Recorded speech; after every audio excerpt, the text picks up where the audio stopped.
question du Citaro 100% électrique ici.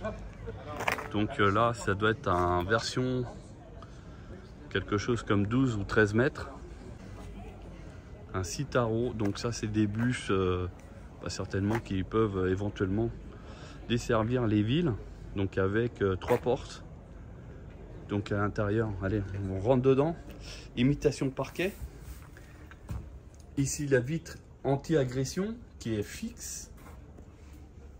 Et après, ici à l'intérieur, on a donc un cockpit qui ressemble à du thermique, hein, en fait.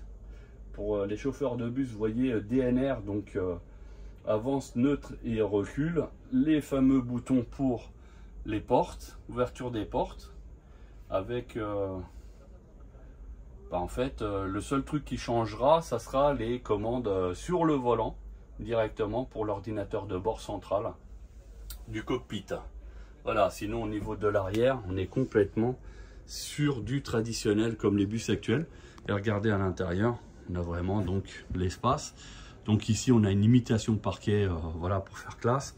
Ici on a un siège qui est vraiment très large, donc derrière le conducteur, mais aussi de l'autre côté passager. Donc c'est vraiment des sièges vraiment très larges ici. Et après on a des sièges, on va dire, plus traditionnels. Voilà. Et donc avec le coin PMR ici, donc c'est les poussettes et aussi les fauteuils roulants. Donc, et on passe à l'arrière où là on va dire tout a été imaginé. Donc bien sûr éclairage full LED de partout. Et là j'arrive à l'arrière et sur lequel je peux ressortir. Donc ici en plus la marche elle est vraiment très basse. Voilà ce que ça donne, le bus Citaro 100% électrique. Donc là vous me voyez et on est ici sur une partie arrière vraiment traditionnelle. Voilà, et chose que je n'arrive pas trop à comprendre, c'est que vous voyez ici, on a à l'arrière ce gros compartiment. On pourrait se dire que sur les vieux bus thermiques c'est le moteur, mais là du coup les moteurs en général ils sont vraiment au niveau des roues ici. Donc du coup il faudrait que je pose la question. A priori boîte de vitesse ZF. Voilà, les trappes justement pour les fauteuils roulants qui sont ici.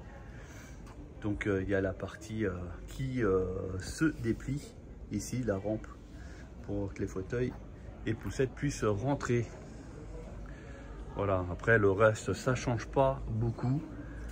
On a des grosses suspensions pneumatiques que vous voyez ici.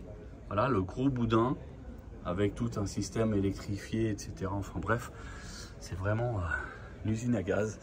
Et donc ici au niveau du compartiment avant, donc c'est assez large, il n'y a même pas de barre au milieu. Donc c'est assez pratique et facile d'accès.